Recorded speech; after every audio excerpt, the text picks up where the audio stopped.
This week we're going to turn toward writing press releases, which are a little different from news stories, but like I said in lecture, they're kind of news stories in disguise because they've got a little bit of a spin to them.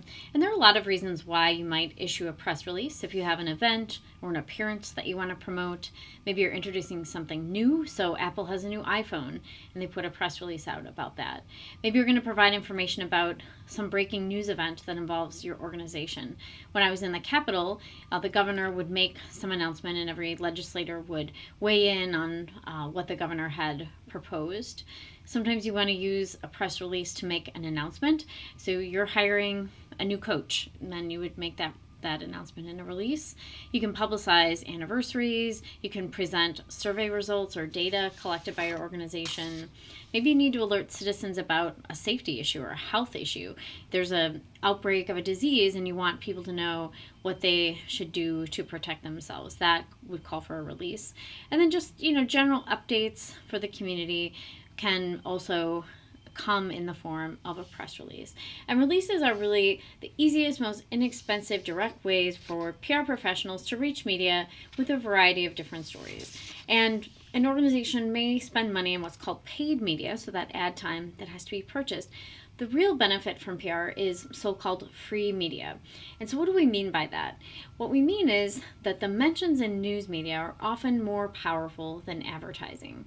And the reason for that, one reason, is that people generally trust news media more than they do advertising. They know when they're being sold to, but they expect that what they read in the paper or online or hear on TV or radio has been run through that filter of journalism, that it's been checked out by trained reporters. They've decided it's worth sharing with the public through media. So consumers do generally trust it more than advertising. So PR professionals have to work very, very hard to try to get their message covered in free media.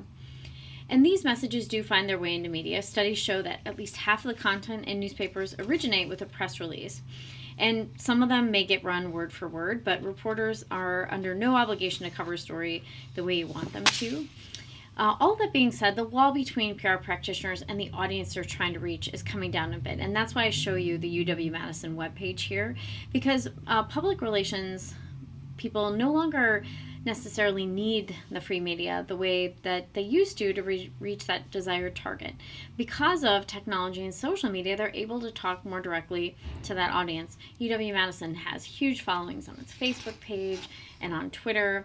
And when you see those numbers, you know that they're reaching a pretty big audience directly through those channels. Those followers are people that university knows are interested in what's happening on campus. They're the target for university news. And so a lot of what you see coming out of the university is packaged like a news story. It has pictures and graphics and feature leads. And at the same time, there are fewer reporters who are covering the university from media outlets. So many of the messages sent by UW-Madison now go directly to the public through social media and the web. Okay, so what should go into the press release? I have some inside information about press releases, having been on the receiving end of them, as well as writing them. There are a lot of them that are really bad, really dreadful, including some that I've written in my day, I'm sure. The need to make them interesting and compelling is even more critical for PR practitioners than it is for those media reporters, because you have to get the attention of someone who can then cover it in their news outlet. So that's why it's confusing to me that so many press releases are boring, or they don't hit on the right communication values, or sometimes they try too hard. So pause this video, take a look at this, and see what you think of this press release approach. Some communicators, though, have figured out ways to bring attention to press releases. And one of the masters of that is Joel Despain with the Madison Police Department. His press releases have garnered international attention for some of the things he's done. One advantage Joel has is that he's a former TV news reporter, and he knows a good story when he sees it. So put those news instincts to use when trying to sell a story to the media. You have to think like a journalist.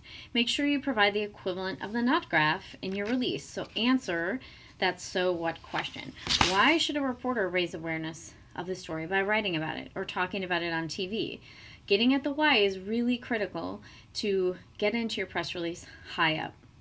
You also have to think of anticipating potential pitfalls or problems, just like a reporter would. What holes are there in the numbers? What doesn't add up? Where's the money coming from?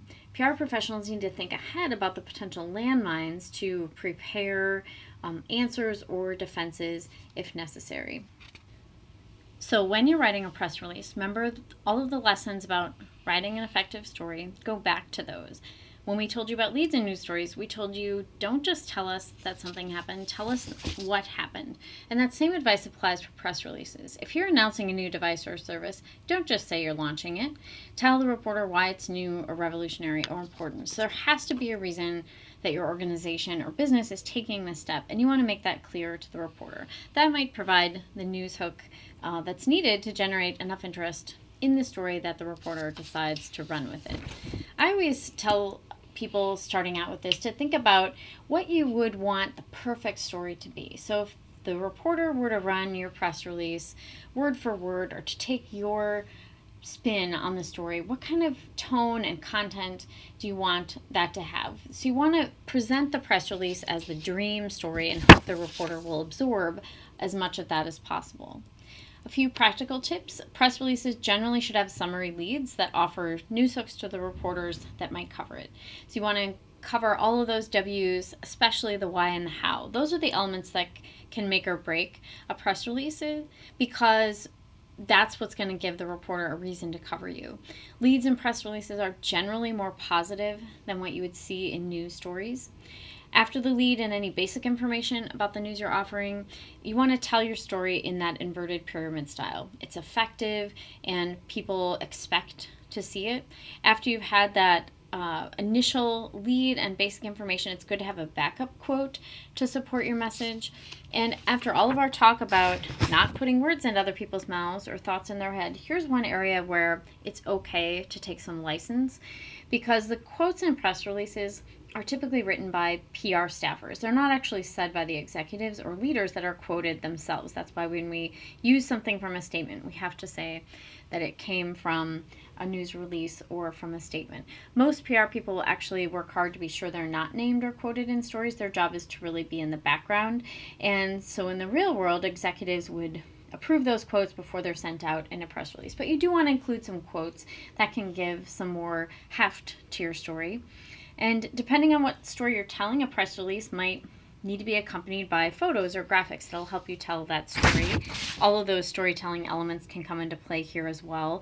And making all that available makes it much easier for a news organization to consider picking up that story.